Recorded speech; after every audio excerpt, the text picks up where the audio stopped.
हिंदी में यूपीएससी की तैयारी से संबंधित प्रोग्राम्स को देखने के लिए सब्सक्राइब करें स्टडी IQ IAS हिंदी। नमस्कार, आज है 22 अप्रैल अर्थात अर्थ डे। आई थिंक आप सभी इस बात से परिचित हैं कि हिस्टोरिकली हम जो है इस तारीख को अर्थ डे के रूप में सेलिब्रेट करते हैं। इससे जो है वो सेलिब्रेट करा जाता है यूएन के द्वारा। जो है इसका मेन जो पर्पस है वो है अवेयरनेस लाना। अब यहां तक की कहानी तो समझ में आती है, परंतु एक पॉइंट, एक डेटा की ओर मैं आप सभी का ध्यान आकर्षित करना चाहता हूं, और वो ये है कि भाई इस साल का जो अर्थ डे है इसकी जो थीम डिसाइड करी गई है प्लेनेट वर्सेस प्लास्टिक। और अगर मैं आपसे कहूं तो बेसिकली मोटे मोटे तौर पर ब्रॉडर सेंस में जो टारगेट डिसाइड करा गया है वो ये है कि भाई हम जो अपना प्लास्टिक है उसके एमिशन को, उस वेस्ट को नियर अबाउट 60% तक कम करने का प्रयास करने वाले हैं आने वाले 2040 के दशक तक। अब ये तो हुई कहानी इस बात की, या ये तो हुई चर्चा इस बात की कि हम जो है वो इस बार अपने प्लास्टिक वेस्ट के लिए क्या टारगेट जो है वो इमेजिन कर पा रहे हैं। पर स्थिति इससे कहीं ज्यादा गंभीर है, सीरियस है, और मैं लिटरली आपसे कहूं तो हम सभी को इस पर सोचने की आवश्यकता है।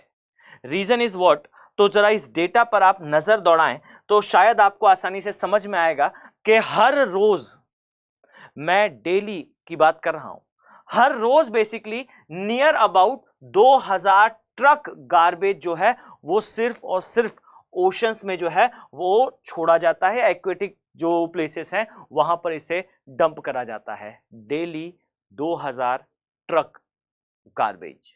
और नियर अबाउट, अगर मैं इसे टन्स में कन्वर्ट करूं तो नियर अबाउट हर साल 19 से 23 मिलियन टन प्लास्टिक वेस्ट जो है वो छोड़ा जाता है एक्वेटिक इकोसिस्टम में।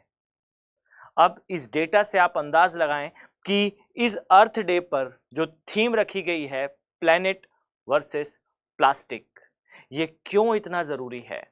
और इस दृश्य को जरा आप ध्यान से देखें, हो सकता है आपको विचलित कर दे, पर आप यहां पीछे देख पाएंगे कि जो बर्ड है उसकी बॉडी, उसके स्टमक के अंदर बेसिकली आपको दिखाई देगा कि प्लास्टिक वेस्ट जो है वो भरा हुआ है।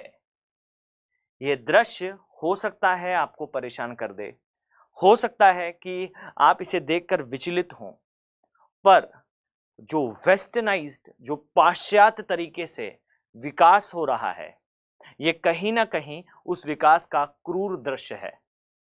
एक प्लास्टिक का एक पार्ट किसी जीव के लिए कितना घातक हो सकता है, ये इमेज इसे दर्शाती है। दर्शाने वाली बहुत सारी ऐसी इमेजेस हैं जिसे शायद मैं अगर यहां डिस्प्ले करूं तो आप सभी इस वीडियो को अभी छोड़ दें।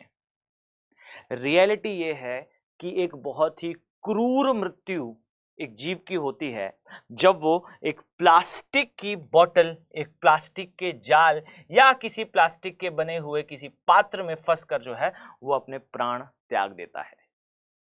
और ये सब कुछ है जस्ट बिकॉज के हम यूज करते हैं सिंगल यूज्ड प्लास्टिक का मैसिव लेवल पे। और इसी कारण आप अभी पाएंगे कि जो यूएन है उन्होंने अर्थ समिट में डिसाइड करा, बेसिकली अर्थ डे पर इसे डिसाइड करा है कि हम जो है वो प्लास्टिक को एलिमिनेट करने का प्रयास करेंगे। अब जरा मैं अगर आपको इसके बारे में एक डेटा बताऊं तो यहां ध्यान से देखेंगे तो आपको इस इमेज से भी काफी कुछ समझ में आएगा कि हर एक प्रकार का जो मरीन क्रिएचर है वो डायरेक्टली नहीं तो इनडायरेक्टली प्लास्टिक से अफेक्टेड होता है। अब यहां मैं आपको कुछ चीजों से और भी परिचित कराने का प्रयास करता हूं, ध्यान से देखिएगा। अगर मैं आपसे कहूं कि जो प्लास्टिक है, जो प्लास्टिक हमें दिखाई देता है, इस प्लास्टिक को हम कितने पार्ट में जो है वो डिवाइड कर सकते हैं, तो यहां ध्यान से देखें। इस प्लास्टिक को हम मेनली 2 पार्ट में जो है वो डिवाइड कर सकते हैं। पहला तो होता है वह जो शहरी क्षेत्रों से आता है, शहरी क्षेत्रों का जो प्लास्टिक है। कई बार इसे और भी बेहतर तरीके से डिफाइन कर लिया जाता है जब इसे हम कहते हैं कि ये जो प्लास्टिक है ये औद्योगिक क्षेत्र से आया है, यानी कि ये औद्योगिक प्लास्टिक है, औद्योगिक क्षेत्र से या उद्योग के माध्यम से इसका उत्सर्जन हुआ है। अब ये है एक प्लास्टिक का प्रकार। अब जरा दूसरे और भी घातक प्लास्टिक के प्रकार के बारे में जानिए। इसे कहा जाता है माइक्रोप्लास्टिक। माइक्रोप्लास्टिक। अब यहां पर जो स्थिति है ये और भी ज्यादा गंभीर है। यानी कि अगर मैं आपसे कहूं तो शहरी या फिर औद्योगिक क्षेत्र से निकलने वाला जो प्लास्टिक है ये एंड ऑफ द डे क्या करने वाला है, तो ये एंड ऑफ द डे जो है वो किसी रिवर, किसी लेक या किसी एक्वेटिक बॉडी से होते हुए ओशंस में पहुंचेगा, महासागरों में पहुंचेगा और वहां पर ये गार्बेज पैच का फॉर्मेशन करेगा। अर्थात अगर मैं आपसे कहूं तो ये एक लेक है या एक ओशन है, इसका डायसेक्शन है और इस पर इस प्रकार से एक जो है वो गार्बेज पैच का फॉर्मेशन हो जाएगा जो अंततः इस स्थान पर डेथ साइकिल को ट्रिगर करेगा, यानी कि absolute destruction of a marine ecosystem. यानी कि एक मरीन इकोसिस्टम का संपूर्ण विनाश होता है। वाई? बिकॉज यहां से जो आ रही सनलाइट है, सूर्य की रोशनी है, ये ब्लॉक कर देता है ये पैच और अंततः इसके अंदर जो वनस्पतियां उपस्थित होती हैं उन वनस्पतियों की हो जाती है डेथ। और प्रॉब्लम इज दैट कि इस डेथ के बाद जब बॉडी डिकम्पोज होती है तो वो जो है वो रिलीज करती है कार्बन डाइऑक्साइड और इस कार्बन डाइऑक्साइड के कारण फिर उस स्थान के जीवों की डेथ होती है और अंततः उस जीव की डेड बॉडी भी डिकम्पोज होने पर कार्बन डाइऑक्साइड इमिट करती है।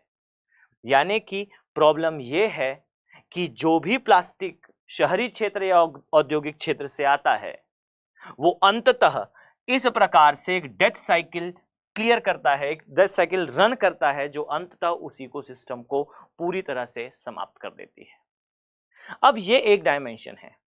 अब जरा मैं आपका ध्यान इस दूसरे और भी ज्यादा खतरनाक डायमेंशन की तरफ ले जाना चाहता हूं और इसे जरा ध्यान से सुनिएगा। याद रखें कि ये न्यू तो मैं नहीं कहूंगा पर आप सबके लिए और अवेयरनेस के फॉर्म में शायद आप सभी इसके बारे में बहुत परिचित ना हो। क्या है माइक्रोप्लास्टिक? तो जरा इस कंडीशन के बारे में इमेजिन करिए। अगर मैं आपसे कहता हूं कि माइक्रोप्लास्टिक्स बेसिकली किस स्तर तक जो है वो पहुंच चुके हैं, तो बहुत ही महीन आकार होता है उन प्लास्टिक पार्टिकल्स का जो हमारे खाने से लेकर हवाओं तक आज पहुंच चुके हैं।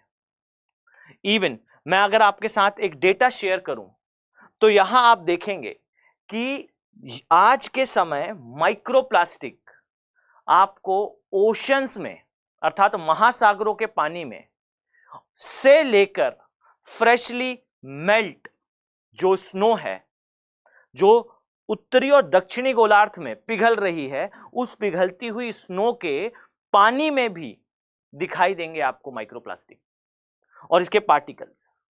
इवन अगर मैं आपसे कहूं तो इस इमेज में जो आप देख रहे हैं एक मदर फीड करते हुए अपने चिल्ड्रन को, उसमें ध्यान से देखिए, इसमें यूज करा जा रहा है प्लास्टिक का।